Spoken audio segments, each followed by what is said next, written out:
All right. We're here at Song of the Day, coming to you from the Rock Cave. Everyone knows what today is, right? I'll give you a second because it takes a little bit of time to figure out what day it is these days. But that's right, it's Friday, and Friday makes it Octane Friday. Time to turn it up a notch. Hope everyone's doing all right out there. Sporting my music outlet shirt for the first time, for those of you keeping track. If you don't know what Music Outlet is, the record store in Enfield, Connecticut, established in 1984, where I worked for about 5 years. Still in business to this day. Gary, the owner, same owner the whole time. Great guy. Try to support him whenever I can. Actually designed this t-shirt for him because I always told him he needed a t-shirt to sell for the store, but we never got around to it. So years after I left, I first designed one shirt, which I'll sport another day, and I just gave him a handful of those. And then a little bit later on, because I know that they specialize a lot in some pretty heavy music, I designed this logo, stole it from a band you might have heard of, and made this shirt and printed them up and gave him a bunch more. So I'm pretty proud of it. It's pretty cool. Let's see the back here. Anyway, maybe I'll wear this shirt once I run out of t-shirts. Maybe I'll wear this shirt every Friday. Who knows? Today we're going back to 1987. I mean, Octane Friday has to be basically mostly the mid to late 80s, right? I mean, there's going to be some 70s stuff in there, some great stuff in the 90s, but it's going to be heavy concentrated on that. So this time of year, 1987, the band Whitesnake releases its 7th album. I don't know if people knew that this was their 7th album. I always thought it was their 2nd album because I only heard of them after that Slide It In album. But this album obviously just put them in the stratosphere for bands. It was in the charts for 6 months straight, that whole summer of '87. Here I Go Again, Is This Love, all the hits that everyone remembers from that time. Of course, the music video with Tawny Katane that just was constantly played over and over. I think it was the most requested video on MTV for that year. But Whitesnake, they've been floating around for a while. They came out with that album, Slide It In, and that album actually is my favorite of theirs. We'll do that another time because that is a killer album. If you really want to get some music that's just great rock and roll, that's a great album.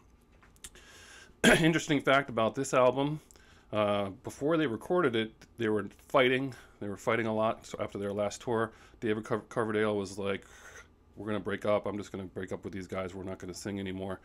And one guy left, and then the record company said, "You know, we really want you to work with your guitarist and continue to work for us. So can you do that?"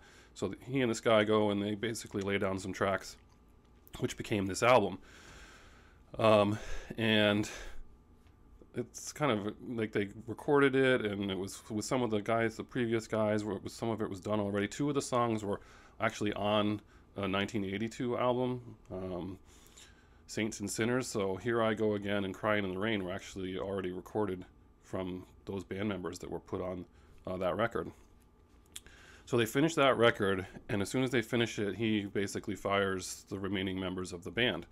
And then this album takes off and becomes huge, so he's kind of stuck because doesn't have a band, and this thing is going up the charts, so he has to tour.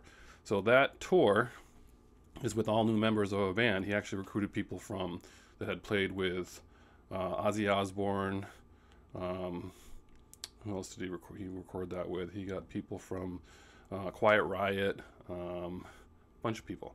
Anyway, so those people he recruited are the band that he toured with for this tour. It wasn't the ones who recorded a lot of the songs. And as a matter of fact, when you see all the music videos from this album, it's only David Coverdale in them because he was the only one left in the band who had recorded a lot of those songs. I think the new guitarist appears in one of the songs videos, but that's it. So that's pretty interesting. The album was also called 1987 in Europe. Had a different title, so that was kind of interesting. But that's why the song Here I Go Again is called Here I Go Again 87 on that album. So where were we with this? Whitesnake. Oh yeah, so I mean, obviously huge hit for them. It went to number 2, kind of back and forth to number 2. It spent weeks at number 2. It never went to number 1. but it was just kind of floating up there the whole time. And we all remember that summer with our summer with Whitesnake, right? So we're gonna do the song from that album. I mean, it's probably my favorite song from that album. You know, it's when they play it, it's a long song, but you always like that the intro, and you always like the just the sound of the song. It's great. So we're gonna do "In the Still of the Night." It's Whitesnake. It's Octane Friday. Enjoy it. Have a good one. We'll see you on the flip side.